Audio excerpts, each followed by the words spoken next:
गजनी ने सोमनाथ मंदिर को तोड़ा। उसे लगा उसने सोमनाथ का वजूद मिटा दिया,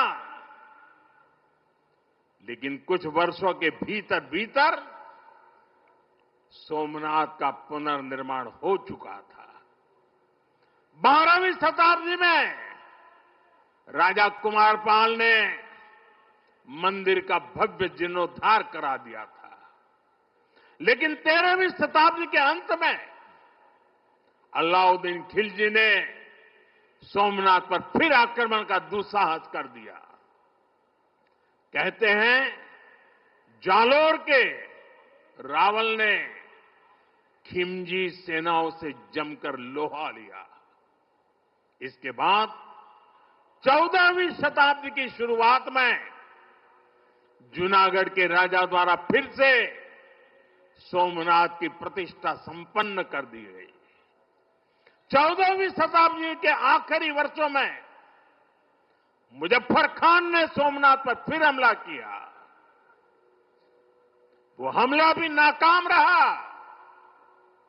15वीं शताब्दी में सुल्तान अहमद शाह ने सोमनाथ मंदिर को दूषित करने की कोशिश की और इसी शताब्दी में उसके पोते सुल्तान महमूद बेगड़ा ने सोमनाथ पर आक्रमण कर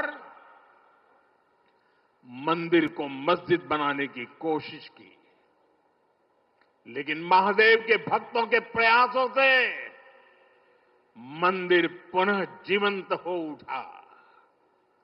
17वीं 18वीं शताब्दी में औरंगजेब का दौर आया। उसने सोमनाथ मंदिर को अपवित्र किया। सोमनाथ को फिर मस्जिद बनाने की कोशिश की। उसके बाद भी अहल्याबाई होलकर ने नए मंदिर की स्थापना कर सोमनाथ को एक बार फिर साकार कर दिया। यानी सोमनाथ का इतिहास विनाश और पराजय का इतिहास नहीं है। ये इतिहास विजय और पुनर्निर्माण का है। हमारे पूर्वजों के पराक्रम का है। हमारे पूर्वजों के त्याग और बलिदान का है। आतताई आते रहे। मजहबी आतंक के नए नए आक्रमण होते रहे, लेकिन हर युग में सोमनाथ पुनः पुनः स्थापित होता रहा।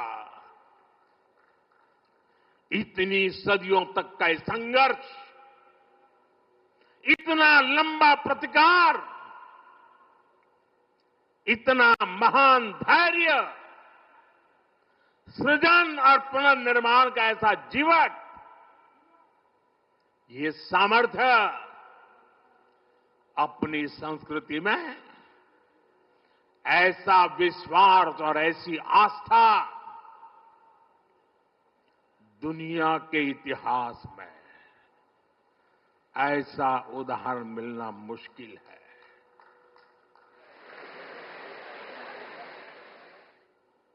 जरा मैंने जवाब आपजो वेला આપણે આપણા પૂર્વજોના પરાક્રમનું પુણ્ય સ્મરણ કરવું જોઈએ કે ના કરવું જોઈએ? આપણા પૂર્વજોએ કરેલા પરાક્રમમાંથી પ્રેરણા લેવી જોઈએ કે નહીં લેવી જોઈએ? એવો કોઈ દીકરો હોય, એવા કોઈ સંતાન હોય કે જે પોતાના પૂર્વજોને ભૂલવા માટેના નાટક કરે? भाइयों बहनों, जब गजनी से लेकर औरंगजेब तक तमाम आक्रांता सोमनाथ पर हमला कर रहे थे, तो उन्हें लग रहा था कि उनकी तलवार सनातन सोमनाथ को जीत रही है। वो मजहबी कट्टरपंथी ये नहीं समझ पाए कि जिस सोमनाथ को वो नष्ट करना चाहते हैं, उनके नाम में ही सोम अर्थात अमृत जुड़ा हुआ है। उसमें हलाहल को पीकर भी अमर रहने का विचार जुड़ा है। उसके भीतर सदा शिव महादेव के रूप में वो चैतन्य शक्ति प्रतिष्ठित है, जो कल्याण कारक भी है और प्रचंड तांडव शिव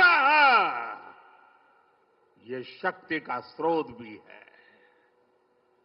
भाइयों बहनों, सोमनाथ में विराजमान महादेव, उनका एक नाम मृत्युंजय भी है। मृत्युंजय, जिसने मृत्यु को जीत लिया हो, जो स्वयं काल स्वरूप है। यतो जायते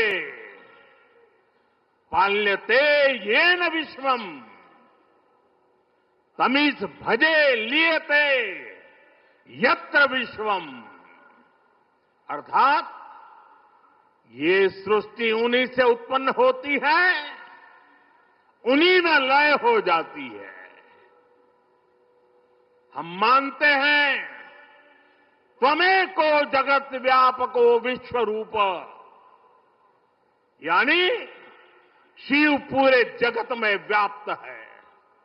इसलिए इस हम कण कण कंकड़ कंकड़ में भी उस शंकर को देखते हैं। फिर कोई उन शंकर के कितने स्वरूपों को नष्ट कर सकता है? हम तो वो लोग हैं जो जीव में भी शिव को देखते हैं। उनसे हमारी आस्था को कोई कैसे डिगा सकता था? और साथियों, ये समय चक्र है कि सोमनाथ को ध्वस्त करने की मंशा लेकर आए मजहबी आतताई आज इतिहास के कुछ पन्नों में सिमट कर रह गए हैं। और सोमनाथ मंदिर उसी विशाल समंदर के किनारे गगनचुंबी धर्म ध्वजा को थामे खड़ा है।